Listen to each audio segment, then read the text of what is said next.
get a lot of questions from viewers about what to do for plants in shade. And while there are people who absolutely love hostas, and we have an awful lot of hostas from which to choose, a truly all hosta landscape in the shade can be pretty boring, and there's nothing in the winter. I made a list of the plants that are growing in shade in my own yard, which has about 2 hours of sunshine a day.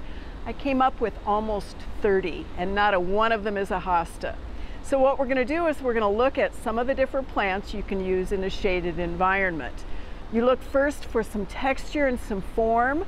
One of the other questions that people ask us is, well, I want a lot of color, I want something that blooms in the shade all summer long.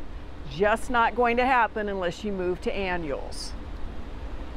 Jack Frost Brunera and his younger cousins are workhorses in the shade. They have what's called a reverse variegation, which means that the blade of the leaf is variegated instead of the veins, and they're sterile, so they're not going to see themselves all over the shady landscape. We also have one that has beautiful texture and interesting flowers in the rose family of all things, and this is Lady's Mantle. One of the coolest things about it is each part of the leaf holds these little beads of water when it rains. Another good plant for shade is Pulmonaria, and this is one called Roy Davidson, Pulmonaria longifolia. It's a variegation that looks like somebody splattered paint on it. These are mound formers, and like the other two plants we've looked at, they also bloom, but they bloom early in the spring. A lot of people think about ferns as being the quintessential shade plant, and they can be. If you use that ostrich fern, you're going to be sending us an email saying, how do I get rid of the ostrich fern? But if instead you choose one like Lady in Red, it has elegant fronds with kind of a reddish midrib. We also have one called Autumn Fern that actually stays evergreen over the winter in the right kind of shaded conditions. Perennials that offer winter interest, some texture, and certainly some foliage are really great in the shade if you choose wisely.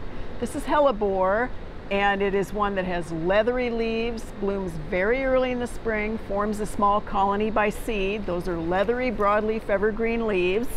Another elegant one is Epimedium, and this one also blooms early in the spring, has a completely different kind of a leaf structure, and it's accompanied by a little mound former, which is Tiarella. This is one, there's actually a native form, there's a ground cover form, and there's one that is a cross with our common heuchera, or the ones that people love in their landscapes. So these three are going to give you winter interest with their foliage. Last but not least, people like things that flower in the shade that are perennial. This is Corydalus, bright yellow flower. And interestingly enough, this is a calamint called Montrose White. In the mint family seeds itself, the pollinators love it, gives you just a speckle of white in the shade.